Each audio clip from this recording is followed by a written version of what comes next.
రంగంపేట మండలం చండ్రేడులో 7 లక్షల రూపాయలతో నిర్మించిన మంచినీటి బోర్ను ఎమ్మెల్యే నల్లమిల్లి రామకృష్ణారెడ్డి ప్రారంభించారు. అనంతరం మండల కేంద్రమైన రంగంపేట తహసీల్దార్ కార్యాలయంలో రామకృష్ణారెడ్డి రంగంపేట మండలం కూటమి నాయకులు అధికారులతో గ్రామాల్లో సమస్యలపై క్యాడర్ కోసం నల్లమిల్లి కార్యక్రమం నిర్వహించారు. ఈ సందర్భంగా నాయకుల నుండి వచ్చిన వినతులను స్వీకరించి తక్షణ పరిష్కారం కొరకై సంబంధిత అధికారులతో మాట్లాడి ప్రజల సమస్యల పరిష్కారానికి కృషి చేశారు. ఆంధ్రప్రదేశ్ అభివృద్ధి కోసం ప్రజా సంక్షేమం కోసం తమ కూటమి ప్రభుత్వం అహర్నిశలు పాటుపడుతున్నారని, ఆంధ్రప్రదేశ్ అభివృద్ధియే ధ్యేయంగా ముందుకు నడుస్తున్నారని అన్నారు. మండలంలో విద్యుత్, రెవెన్యూ శాఖలపై ఫిర్యాదులు వెల్లువెత్తాయి. రంగంపేట ఎస్సీ కాలనీలో డ్రైనేజీలు నిర్మించాలని, భారీయల్ స్థలం మరియు అంబేద్కర్ పార్క్కి స్థలం కేటాయించాలని నాయకులు దుబాసి వరప్రసాద్, అంబేద్కర్ యూత్ సభ్యుల ఎమ్మెల్యేకి వినతి పత్రాలు అందజేశారు.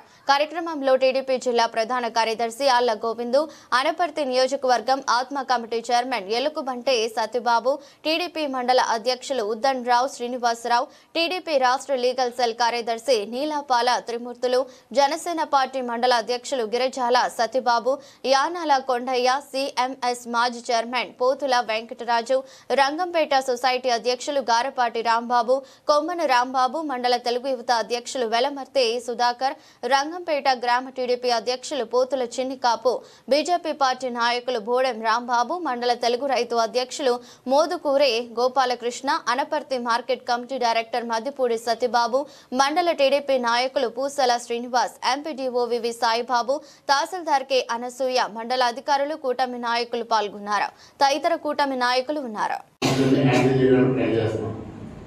సాధారణంగా ప్రభుత్వమైన ఏదైనా మన కుటుంబంలో అయినా అన్ని సమస్యలు మనం తీర్చడం వీలు కాదు. కొన్ని సాంకేతిక సమస్యలు ఉండొచ్చు, కొన్ని ఆర్థికపరమైన సమస్యలు ఉండొచ్చు, కొన్ని ఇంకో రకమైన సమస్యలు ఉండొచ్చు. అవి కూడా ఒకసారి కేడర్ అర్థం చేసుకోవాలి. ఉదాహరణకి రంగంపేటలో శ్మశానవాడికి కావాలన్నా, డబ్బింగ్ కావాలన్నా, చెరువుని వేరే అన్యాక్రాంతం కాకూడదు, వేరే అవసరాల కోసం వాడకూడదు అనేది సుప్రీంకోర్టు డైరెక్షన్ ఉంది. ఫస్ట్ ఆఫ్ ఆల్ మనం కూడా గవర్నమెంట్ లో ఉన్నాం కాబట్టి ఈరోజు ప్రభుత్వం విధి విధానాలనేది కోర్టు ఏ విధంగా విధి విధానాలు ప్రకటించింది, దాంట్లో మనం ఎంతవరకు అన్వయించుకోగలము అనేది కూడా మీరు ఒకసారి ఆలోచన చేసుకోవాల్సిన అవసరం ఉంది. ఫస్ట్ నాయకులు అర్థం చేసుకుంటే ప్రజలకు అర్థమయ్యేటువంటి చెప్పడానికి వెసులుబాటు కలుగుతుంది. ఇప్పుడు చెరువులు ఎక్కడ అన్యాక్రాంతం కాకూడదు, వేరే అవసరాలకు ఇవ్వకూడదని సుప్రీంకోర్టు డైరెక్షన్ నేపథ్యంలో గతంలో అదేవిధంగా కమ్యూనిటీ సెంటర్స్ ఏదైతే కమ్యూనిటీ సైట్ ఏదైనా లేఅవుట్, ప్రైవేట్ లేఅవుట్లు కానీ వేసిన చోట కామన్ సైట్స్ వదిలిపెట్టారు. ఆ కామన్ సైట్స్ లో ఏ విధంగా కన్స్ట్రక్షన్ రాకూడదు. ముఖ్యంగా ఇక్కడ దొడ్డిగుంటలో పంచాయతీ భవనానికి అది ఐడెంటిఫై చేసేది. నేను అది నిబంధనలకు విరుద్ధం అంటే అధికారులు చెప్పారు అన్నారు.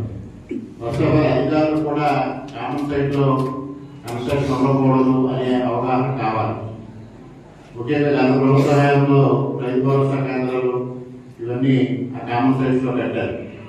కొన్ని చోట్ల వాటిపైన హైకోర్టు ఆశ్రయించారు, కొంతమంది వాటిని పోలవడమని ఆర్డర్స్ ఇచ్చారు. రేపు పొద్దున భవిష్యత్తులో మనం నిర్మాణం చేసిన తర్వాత భవిష్యత్తులో ఎవరైనా సరే దానిపైన న్యాయస్థానాలు ఆశ్రయిస్తే న్యాయస్థానంలో వాటిని తీసేయమని చెప్తే ప్రజాధనం దుర్వినియోగం ఉంటుంది.